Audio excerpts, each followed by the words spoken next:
یہ دسمبر کی سرد رات تھی جب میں کام سے واپسی پر گھر پہنچا تو اس وقت رات کے 11 بج رہے تھے۔ دروازہ بجانے پر میری چھوٹی بہن زرین نے گیٹ کھولا۔ میں سیڑھیوں پر چڑھ کر اوپر اپنے کمرے میں جانے لگا تو مجھے اماں کے کمرے سے ہلکی ہلکی آوازیں آنے لگی، کسی کے درد سے کرہانے کی آوازیں تھیں۔ میرے دماغ نے ایک دم جھٹکا کھایا اور سوچا کہ اس وقت اماں کے کمرے میں اماں ہی ہو سکتی ہیں، اور کون ہو سکتا ہے؟ نہیں، اب وہ تو وفات پائے 1.5 سال ہو گیا تھا، پھر یہ اماں کس کے ساتھ؟ دوستوں، کہانی شروع کرنے سے پہلے آپ سب سے گزارش ہے کہ ویڈیو کو لائک کریں۔ اب آتا ہوں کہانی کی طرف۔ میرا نام رافع ہے۔ جس وقت سے یہ واقعہ شروع کرنے لگا ہوں اس وقت میری عمر 18 سال تھی اور ہم ٹوٹل 6 بہن بھائی تھے۔ 2 بڑی بہنیں جن کی شادی ہو چکی تھی، اس سے ایک چھوٹا بھائی فہد، پھر ایک چھوٹی بہن، پھر میں، اور سب سے آخر میں زرین۔ عالیہ سب سے بڑی بہن، 28 سال کی عمر میں شادی ہوئی۔ شادی کو 5 سال ہو گئے ہیں، 3 بچے ہیں۔ زرین دوسرے نمبر والی بہن، عمر 26 سال، شادی کو 3 سال ہو گئے ہیں، 2 بچے ہیں۔ فہد بھائی، عمر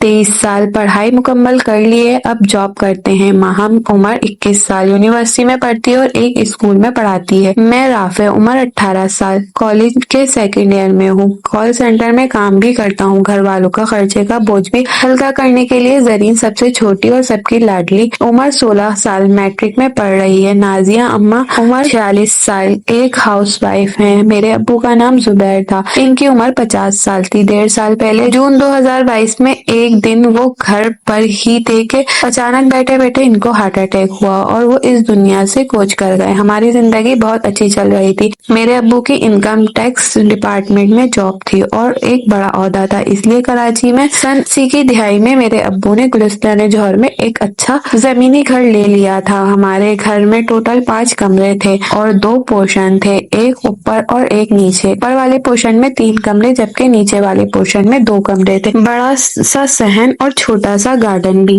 اچانک موت نے ہم کو جھنجھوڑ کر رکھ دیا تھا۔ ابو کی وفات کے بعد ان کے ادارے والوں نے ہمارے بڑے بھائی فہد کو گھر کا ایک بڑا چشمہ چراغ قرار دیتے ہوئے ان کو اپنے ادارے میں نوکری دے دی اور میں نے بھی مجبوری میں پڑھائی کے ساتھ ساتھ اپنا خرچہ سنبھالنے کے لیے نوکری شروع کر دی کال سینٹر میں۔ اس طرح اب گھر کا گزر بسر ہونے لگا۔ ہمارا ایک اور گھر گاؤں رحیم یار خان میں تھا جو ہمارے دادا کی وراثت میں ملا تھا۔ اس کا ایک پورشن ہم نے کرائے پر دے رکھا تھا، اس کا ماہانہ کرایہ آ جاتا تھا، مگر گھر میں کسی چیز کی کمی نہیں تھی، بس کمی تھی تو باپ کی تھی۔ میں رات کو لیٹا لیٹا سو گیا۔ اگلے روز میری آنکھ کھلی، میں کالج جانے کے لیے تیار ہونے لگا۔ کالج میں کم ہی جاتا تھا، جیسا کہ کراچی میں اکثریت گورنمنٹ کالج کا یہی حال ہے کہ وہاں روٹین میں بچے کم ہی آتے ہیں، شام کو کوچنگ زیادہ پڑھتے ہیں۔ خیر، میں کالج جانے کے لیے تیار ہونے لگا تو اماں آج پہلے کی نسبتاً عموماً کھلی کھلی خوش لگ رہی تھی، جو کہ عموماً ہی ہوتا تھا، لیکن میں رات کے ہوئے واقعے کی وجہ سے چور نظروں سے غور سے دیکھ رہا تھا اور اندر ہی اندر غصہ بھی تھا۔ اتنے میں فہد بھائی بھی آ گئے ناشتے کی ٹیبل پر، وہ بھی ناشتہ کرنے لگے۔ میں نے دیکھا کہ جب فہد بھائی آئے تو اماں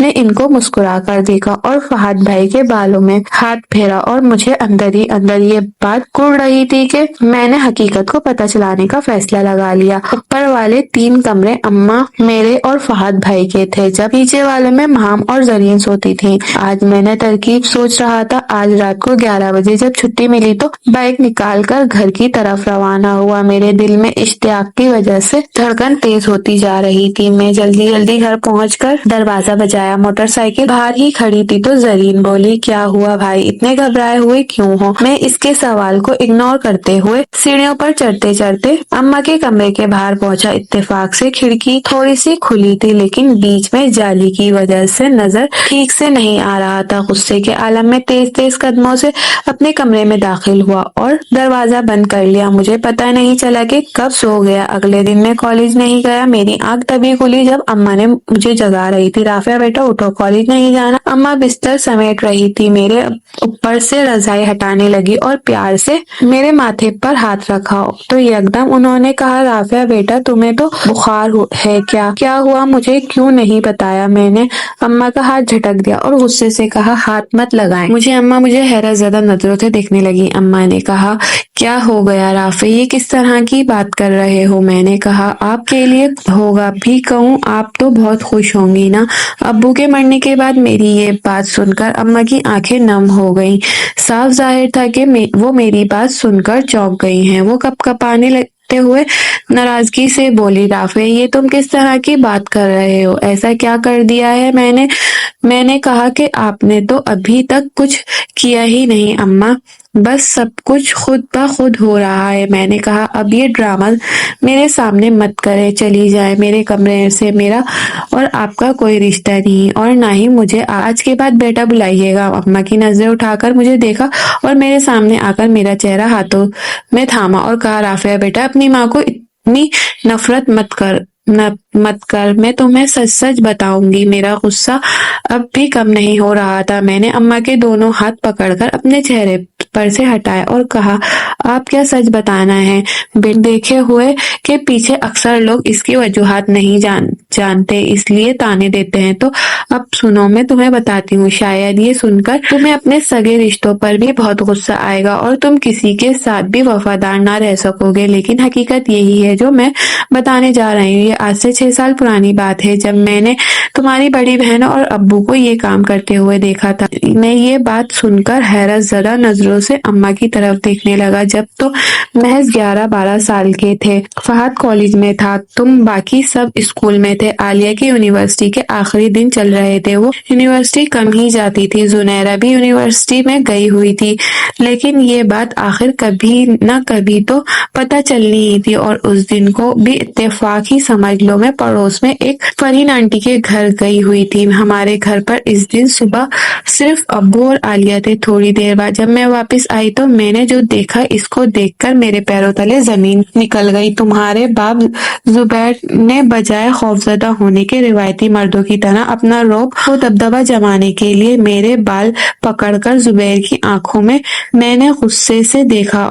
اماں کی یہ باتیں سن کر میرا دماغ چکرا رہا تھا، میری بھی آنکھیں تھوڑی نم ہونے لگی تھی۔ پھر اماں چپ ہو گئی تو میں نے پھر اشتیاق سے پوچھا اماں پھر کیا ہوا اس کے بعد؟ اماں بولی اس دن کے بعد سے میں نے تمہارے ابا اور عالیہ سے بات چیت کرنا چھوڑ دیا تھا۔ اب جلد سے جلد میں عالیہ کی شادی کروانا چاہتی تھی، لیکن تمہارا باپ زبیر ماننے کو تیار نہیں تھا۔ میں تمہارے باپ زبیر سے نفرت تو بہت کرنے لگی تھی، لیکن رشتوں کا خیال رکھتے ہوئے وقتی ضرورت کے تحت بات کرنا پڑتی تھی۔ زبیر میرے بے حد اصرار کے بعد مان گئے، چنانچہ 1 سال کے اندر ہی تمہاری بہن عالیہ کا رشتہ کر دیا گیا، اور شکر سے عالیہ کے سسرال والے تمہارے بہنوئی ضعیف، بہت دلبر اور اوپن مائنڈ آدمی ثابت ہوئے۔ اگر وہ تنگ نظر یا قدنواسی ہوتے تو عالیہ اور اس کا رشتہ تھوڑے عرصے بھی نہیں چلتا۔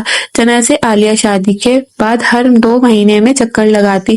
انہی دنوں کی بات ہے تمہارا بڑا بھائی فہد یونیورسٹی جانے لگا اور پارٹ ٹائم جاب بھی کرتا تھا۔ اماں کی یہ بات سن کر میں غور سے ان کو دیکھنے لگا، یوں لگ رہا تھا جیسے میرا دماغ پھٹ جائے گا۔ اماں نے آگے بولنا شروع کیا، پھر جیسے تیسے کر کے 1.5 سال کے اندر تمہارے باپ پر زور ڈال کر زنیرہ کی شادی بھی کروا دی گئی۔ اماں یہ باتیں کر کے چپ ہو گئی۔ میرا دماغ ایسا لگ رہا تھا خالی ہو چکا ہو، جیسے کچھ سمجھ ہی نہ آ رہا ہو۔ اپنے سامنے بیٹھی رودانی سنا رہی ہیں، اپنی اس ماں پر غصہ آنے لگا۔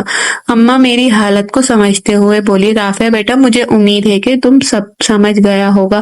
مجھے پتا ہے بیٹا تمہیں یہ سب سن کر اب بھی غصہ آ رہا ہوگا، لیکن یہ سب باتیں جو میں نے کی ہیں اس پر ٹھنڈے دماغ سے سوچنا، اس کے پیچھے کی وجوہات کے بارے میں سوچنا۔ اب میں چلتی ہوں۔ اماں کمرے کا دروازہ بند کر کے باہر چلی گئیں اور بیڈ پر رضائی لے کر پھر سے لیٹ گیا اور دماغ زور نہیں دیا اور سو گیا۔ انسانی ذہن بھی عجیب ہے، دماغ کو جو بات بری لگے وہی سب سے زیادہ سوچتا ہے۔ میری آنکھ شام کو کھلی تو صبح کا واقعہ میرے دماغ میں گردش ہوا۔ میرے ذہن کی سوچوں کو اماں کی باتوں نے گھیر لیا تھا۔ میرے دل و دماغ کے لیے یہ یقین کرنا خاصا مشکل تھا کہ میرے گھر میں ہی میرے پیٹ پیچھے اتنے دھڑلے سے یہ کام ہوتا رہا ہے اور مجھے پتا بھی نہیں تھا۔ اماں مجھے سمجھا بجھا کر کمرے سے چلی تو گئی تھی، لیکن یہ بات اتنی سادہ نہیں تھی کہ میں سب کچھ بھول کر اماں کی باتوں کو اپنا لوں۔ بچپن کے ہونے والے واقعات، وہ بچپن کی اماں اور ابو کے درمیان ہونے والی تلخ لڑائیاں، اب مجھے کچھ چیزیں سمجھ آنے لگی۔ وہ کیوں ہوتا تھا؟ میں اپنے خاندان کے اس برے کاموں پر اس قدر شرمسار تھا کہ میں نے سوچا کہ دور بھاگ جاؤں۔ گھڑی پر ٹائم دیکھا تو 4 بج رہے تھے۔ اتنے میں اماں کمرے میں آئیں اور مسکراتے ہوئے بولی، اٹھ گیا میرا چاند، یہ لے چائے۔ اماں نے چائے ٹیبل پر رکھی، لیکن میں اماں کے اس رویے پر اس قدر حیران اور پریشان تھا اور بیک وقت اندر سے غصے میں بھی تھا۔ میں سوچوں میں گم تھا کہ اماں نے سر پر ہاتھ پھیرا اور بولا، کہاں گم ہو چندا؟ ایک دن کی بات ہے، پتہ چلا عالیہ باجی آ رہی ہیں سسرال سے۔ عالیہ باجی کا سن کر پہلے مجھے خوشی ہوتی تھی، لیکن اس بار ان کے آنے کی مجھے بالکل بھی خوشی نہیں ہوئی۔ میرے بہنوئی زعیم عالیہ باجی کو چھوڑ کر واپس چلے گئے۔ باجی شاید 1-2 دن رہنے کے لیے آئی تھی۔ میں نے بھی بس واجبی سلام کیا اور باجی میرے اس رویے سے تھوڑا حیران ہوئی۔ باجی کے 3 بچے تھے، فریال عمر 4 سال کی، فروت عمر 3 سال اور 1 سال کا چھوٹا بیٹا وقاص تھا۔ صبح میری آنکھ اس وقت کھلی جب 11 بج رہے تھے۔ مجھے اپنے دروازہ کھلنے کا احساس ہوا تو کوئی شخص اندر آیا، میرے پاؤں کے پاس آ کر بیٹھ گیا۔ میں نے رضائی ہٹائی تو دیکھا عالیہ باجی تھی۔ میں نے اپنے پاؤں سے ان سے سائڈ کیا اور غصے سے گھورتے ہوئے بولا، آپ کیوں آئی ہیں یہاں میرے پاس، میرے کمرے میں؟ جائیں، دفع ہو جائیں، یہاں سے مجھے کوئی بات نہیں کرنی۔ ایسے عالیہ باجی کی آنکھیں نم تھی۔ واضح تھا کہ وہ رات کو بہت روئی ہیں۔ وہ ہکلاتے ہوئے بولی، رافعہ میرے بھائی بات تو سن لو۔ عالیہ باجی میرے قریب آتے ہوئے بولی، رافعہ میرے بھائی، ایک بار بہن ہونے کے ناطے میری بات سن لو، پھر چاہے مجھ سے جتنی مرضی نفرت کر لینا، تم کہو گے تو میں اس گھر میں بھی دوبارہ نہیں آؤں گی۔ جب میں یونیورسٹی جانا شروع ہوئی تھی تب ابو مجھے گاڑی میں چھوڑنے جاتے تھے۔ مجھے یونیورسٹی کے پہلے سال ہی اپنی کلاس کے ایک لڑکے سے محبت ہو گئی۔ ابو نے 2-3 بار مجھے اس لڑکے کے ساتھ دیکھا، یونیورسٹی کینٹین میں بیٹھا ہوا۔ میں نے بتایا کہ یہ میرا کلاس فیلو ہے۔ پھر اس لڑکے نے مجھے دھوکہ دیا اور میں گھر آ کر اکثر رویا کرتی تھی۔ پھر یوں ہوا کہ گرمیوں کی چھٹیوں میں تم لوگ نانا نانی کے گھر چلے گئے، بس میں، زنیرہ اور ابو ہی گھر پر ہوتے تھے۔ تم لوگ اماں کے ساتھ 1 مہینے کے لیے رحیم یار خان گئے تھے۔ میں اکثر اس لڑکے کے بارے میں سوچ کر رویا کرتی تھی۔ انہی دنوں ابو نے مجھے روتے ہوئے دیکھا۔ ایک دن دیکھ لیا تو ابو نے کہا، دفع کرو بیٹا، وہ لڑکا تمہارے لائق نہیں تھا۔ عالیہ بولی، ہمارے دادا ابو کھلے ڈھالے آدمی اور زمیندار تھے، ان کی بہت ساری زمینیں تھی، ان کے آبائی گاؤں پودکی میں تھے۔ جب ہماری اماں اور ابو کا رشتہ جڑا تھا تو اماں کے خاندان کے بہت سے لوگوں کو اس پر اعتراض تھا کہ ان کا خاندان اچھا نہیں، یہاں رشتہ مت کرو، چونکہ دور کی رشتہ داری اور ذمہ داری تھی، اس لیے رشتہ جوڑ دیا گیا۔ عالیہ بولی، دفع اب تم سوچ رہے ہوگے کہ ہمارا خاندان ٹھیک نہیں، اس میں شاید ایک حد تک سچائی ضرور ہے۔ ہمارے دادا اپنے گاؤں کو چھوڑ کر 1960 کی دہائی میں پہلے تو مختلف شہروں میں پھرتے رہے اور پھر کراچی شفٹ ہو گئے۔ یہاں انہوں نے اپنا چھوٹا سا کاروبار کیا تھا اور اپنے بچوں کی شادیاں کرنے کے بعد، یہ جائیداد ملنے کے بعد ابو نے یہ گھر لیا تھا گلستان جوہر میں۔ اور مجھے ابو نے یہ بھی بتایا تھا کہ ابو کے باپ یعنی دادا کے ساتھ تعلقات خراب ہو گئے تھے۔ دادا بھی اپنے خاندان والوں سے لڑ بھڑ کر مارے پھرتے رہے اور دوسرے شہر چلے گئے۔